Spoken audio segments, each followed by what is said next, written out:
And you're very welcome back to the show again. And the time is just gone 1 minute past 7:30. And as promised at the beginning of the show, I have Brad Chambers from Derry, who is an up-and-coming young writer. And his next book, The Reunion, is due for release on the 27th of June.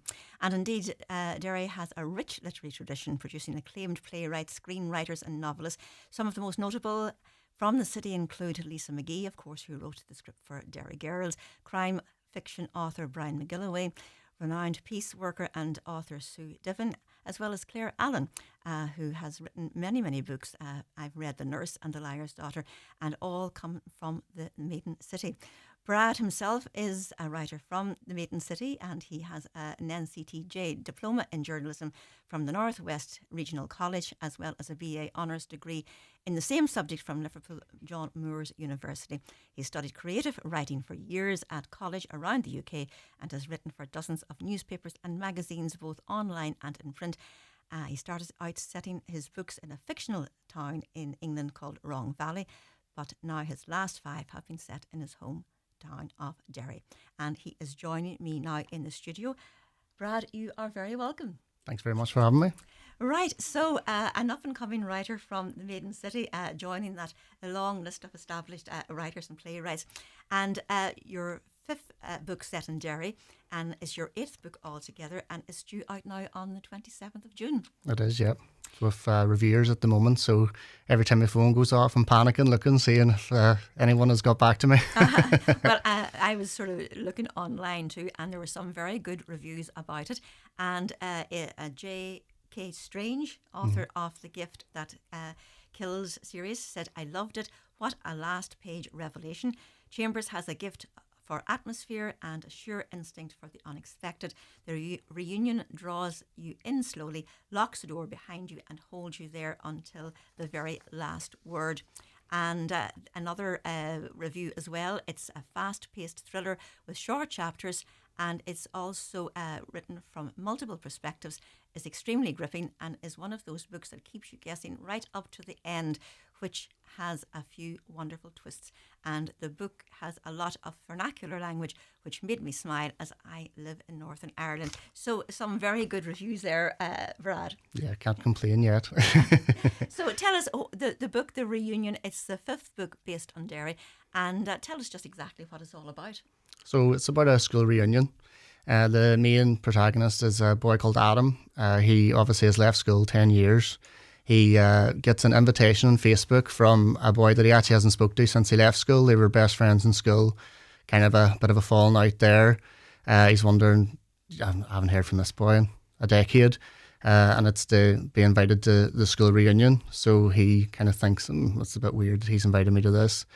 His life kind of spirals into bits of chaos, to say the least, after that invite. And then along with that, there is the Detective Inspector McNally, who's been in quite a few of mine. He finds a body in a bonfire, and it's a bit premature for the 12th. It's set around the time that it's going to be released, around the end of June. And he has to try and investigate how this body was found here. Was it murder? Who obviously the murderer was, and how it all interlinks with Adam and his school reunion. So it's kind of one of them ones where there's 2 completely different characters and then they meet in the middle. So. And this is your 5th book set in Derry. Was it easier to write with Derry as the focus rather than an imaginary place like Wrong Valley for you to write? I think so, yeah. So a lot of authors that I've spoken to say, write what you know. So with Wrong Valley, I think a lot of people that are from Derry actually read it and was like, is this St. Colm's Park? Is this place? Is this place? It was although it was all made up, they just knew from my descriptive language, which I don't think I'm very good at, to be honest, but they say, oh, this is definitely this bar, this is definitely this St. Colm's Park, for example, which is Wrong Valley Park. So whenever I moved to Derry, I thought it was interesting because people I've read it and been like, is this restaurant? I know that it just through my language, as well as I would as well as like fictional places, like fictional bars, just because if there's a murder in a bar or something, you don't really want that stigma against them. I do set like my local 3 Mile house is in this new one as well, for people to meet up. Obviously nothing bad happens in it, just kind of like a nice wee shout out to places that I go, and restaurants and that kind of thing as well. And I think people like it from a local's perspective as well, because they know exactly where the character's standing and what they're doing and what's around them and that kind of thing. So the imagery's quite nice as well. And that's something that I found myself. I read a number of Claire Allen books that I said to you earlier, and The Nurse was set in Derry, and Padre O'Donnell's pub and Anthony Galvin, and you could actually visualise the girl walking down the street and the pub, etc., etc. So I think for local readers, it does help whenever you have it set in a place that they actually know. And the characters, are they based on anybody in? Have you sort of local characters in your stories that you say, oh, I think he's a bit like A, B, and C or whatever? There's a bit of both. So I know there's a few books in the past that I've kind of written, and I've been like, oh, this character kind of reminds me of this person that I know. And then there's kind of like autobiographical as well. There's people that I've just put in my stories, obviously just changed their names and been like this, like there's a few in the reunion. The boy that invites him, Matt, is based on someone that I know, and his girlfriend Carrie is very much based on someone I know as well. So I think if anyone would be close to me the past few years, read it, they'd be like, this is a bit familiar. And this is the 5th book set in Derry, and I know one of the reviewers said that he didn't have to read all the others to understand. Would you agree with that? That although there are characters that appear in the reunion that appear in the rest, it can be read as a standalone as well. Yes, I wanted to make sure that they could just pick up the series whenever they want. Like the Wrong Valley one, McNally is actually the DS in the Wrong Valley books. The only one that's a complete standalone is the one based in Liverpool, which is Daddy's Little Girl. There's absolutely no crossover whatsoever. But if you read the series in order, you would see some Easter eggs and be like for example, the reunion. At the start of the reunion, McNally's struggling with something that happened at the end of the last one. It's not fundamental to the story, but if you read Why Did They Not Take You, which is the last book I released, you would be like, oh yeah, this is what happened at the end of this one. So it's just kind of like nice wee Easter eggs and follow-ons and how the relationships have built and that kind of thing. And you're working full time as well, and I'm sure one of the difficulties is trying to find time to write when you have a 9-to-5 job as well, along with the fact about publishing. From talking to other writers, getting a book published is quite a headache sometimes. Yeah, like I enjoy the creative freedom of self-publishing because I get to do whatever I want, but then at the same time it's kind of you have to design and you have to be your marketing manager, you have to be your social media manager, you have to get everything out there yourself. But I would like to see them on a supermarket shelf, but at the same time I know authors that work in them supermarkets, and there's people coming up with their books, with their shopping, and they go, oh, that's my book, and they just kind of look at them like, I'm sure you'd be working in a Sainsbury's or a Tesco's if you were a published author. So a lot of the times the money's just not in it unless you get a Carlin Coben on Netflix or something like that. It is hard to get the time, but I'm not one of them people. I know other authors that set an alarm for 6 o'clock, get up, and then go about their everyday life. I just try and steal as much time as I can when I get some inspiration. Well, you obviously love writing when you've done 8 books already.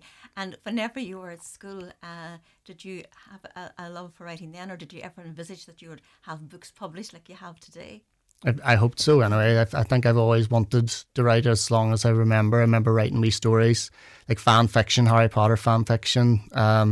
When I was in school, I did enjoy the English language modules. I think I always did quite well in them as well, just with creativity and that kind of thing.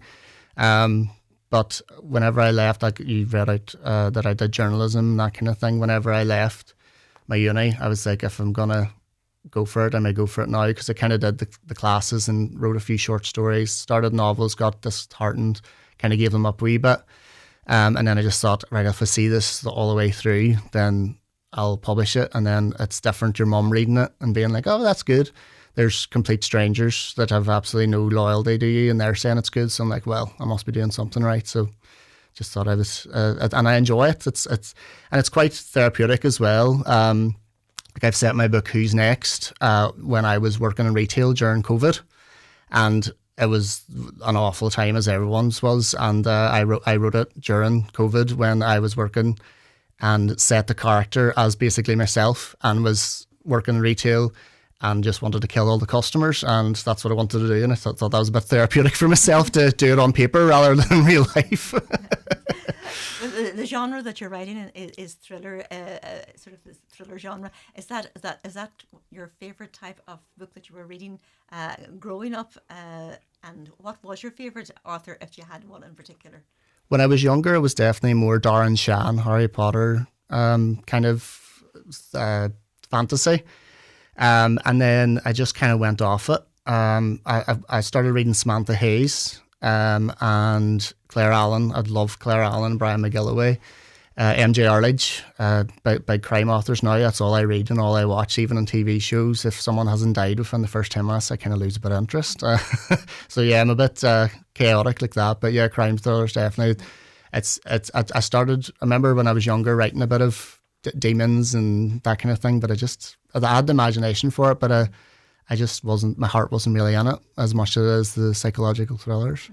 And I was talking to a few writers at the Cathedral Quarter Literary Festival last year, and they were all sort of crime writers, and I asked, it was three ladies, and I asked them their favourite author or book that they enjoyed so much in that genre, and they all said Red Ribbons by Louise Phillips.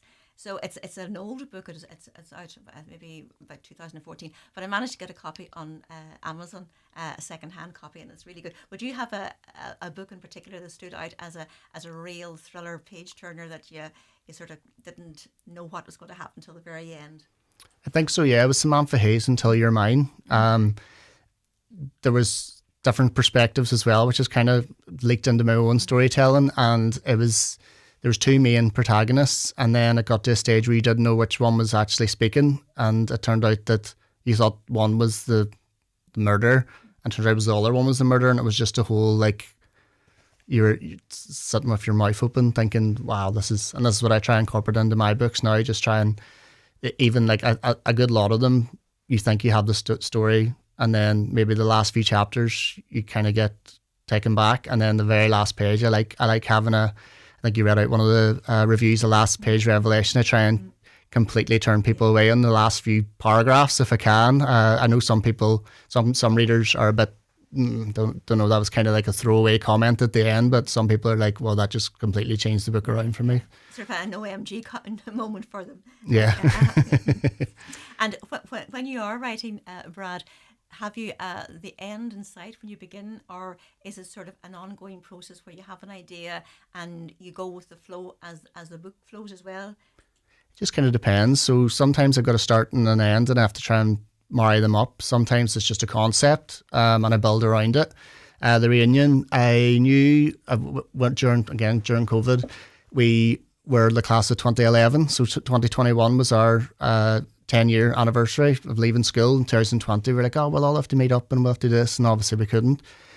So I think from then I was like, I wouldn't mind writing something like that. And then I was like, how can I make it interesting enough to make a crime thriller? Because at the very start, I think I just killed everyone, and then I was like, I can't keep doing this.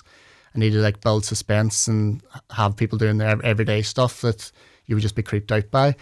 So I just kind of added to that and thought, at the end of the day, you just have to think about what can I do to make these readers proper shocked, and I hope I've done that by the reviews anyway. Well, I know that Tony Angs, or Mark Harkin, I should say, sent a message to me saying that you had sent the book to him and he really loved it as well. So again, that's a really good compliment too.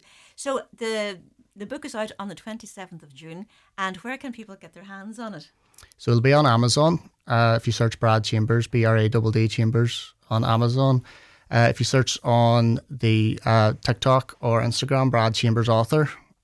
And I'm doing a book launch in the 3 Mile as well on the 27th at 2 o'clock. So we'd come down and get some signed copies if anyone's around Derry and would like to come. Perfect. And is there anything else in the pipeline now once you get this book launch off the ground on the 27th? Yes, I've had one in the pipeline. It just kind of came out at me and attacked me. I was actually about 3/4 of the way through this one, and it just wouldn't let up. I had to start writing it. So about 100 pages into that one. So hopefully, with the edits and all done, I can focus on this and try and get it out. And maybe hoping for maybe a January, February release. I'm definitely not going to be as the last one was 3 years ago. So I'm definitely not going to be a hiatus like that for as long. Fantastic. Well, thank you so much for taking time out tonight. It sounds really, really interesting. The best of the luck with the book and with the one that's in the pipeline as well. And it's lovely to talk to you tonight. Thank you very much for having me. You're very welcome.